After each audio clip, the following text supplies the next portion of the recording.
মুফতি রাকিব আহমদ একজন প্রখ্যাত Islamic scholar. সকল ইসলামিক প্রশ্নের সঠিক ও প্রমাণভিত্তিক উত্তর পেতে সাবস্ক্রাইব করুন মুফতি সাহেদের অফিসিয়াল ইউটিউব চ্যানেল। আসসালামু আলাইকুম ওয়া রাহমাতুল্লাহি ওয়া বারাকাতুহু। মাওলানা জাহিদুল ইসলাম ভাই জানতে চেয়েছেন, পালিয়ে লুকিয়ে ছুপিয়ে বিবাহ করা এটি কবুল হবে কিনা, সাব্যস্ত হবে কিনা। ভাইয়ের প্রশ্নের উত্তরে বলবো, সর্বপ্রথম জানতে হবে এটি পালিয়ে লুকিয়ে ছুপিয়ে বিবাহ করা এটি নিন্দনীয় ব্যাপার। এটি ইসলামের দৃষ্টিকোণ থেকে এটি নিন্দনীয়, কারণ বিবাহ হবে জনসম্মুখে এবং প্রকাশিতভাবে। লুকিয়ে ছুপিয়ে বিবাহ করা এটি ইসলামের দৃষ্টিকোণ থেকে এটি খুবই নিন্দনীয় ব্যাপার। তারপরে বলবো যে পিতামাতাকে না জানিয়ে বিবাহ করা এটি মনুষ্যত্বেরও পরিপন্থী, কারণ নিজ সন্তান সন্ততিকে পিতামাতা ছোট থেকে লালিত পালিত করেছে এবং নিজ সন্তান সন্ততি সম্পর্কে নিজ পিতামাতা ছাড়া অন্য কোনো ব্যক্তি জানে না যে কোন জায়গায় কোন পাত্র কিংবা পাত্রীর সাথে দিলে দাম্পত্য জীবন সুখময় হবে। সেজন্য আমি সর্বপ্রথম বলবো, নিজ পিতামাতাকে না জানিয়ে বিবাহ করা একেবারেই সমীচীন নয়।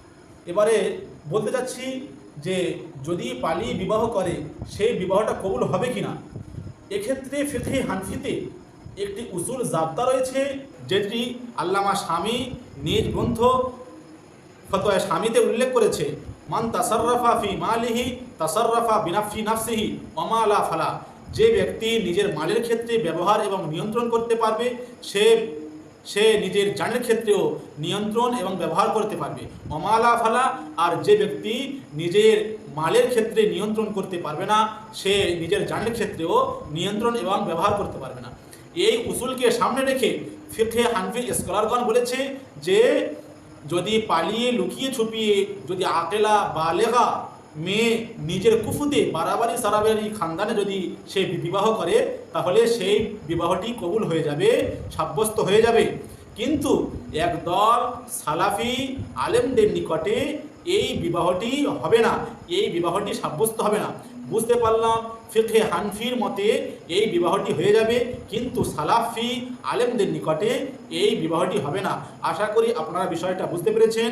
ওয়া আখিরু দাওয়ানা আলহামদুলিল্লাহি রাব্বিল আলামিন। দ্বীনের দাওয়াত ছড়িয়ে দিতে এই ভিডিওটি শেয়ার করুন।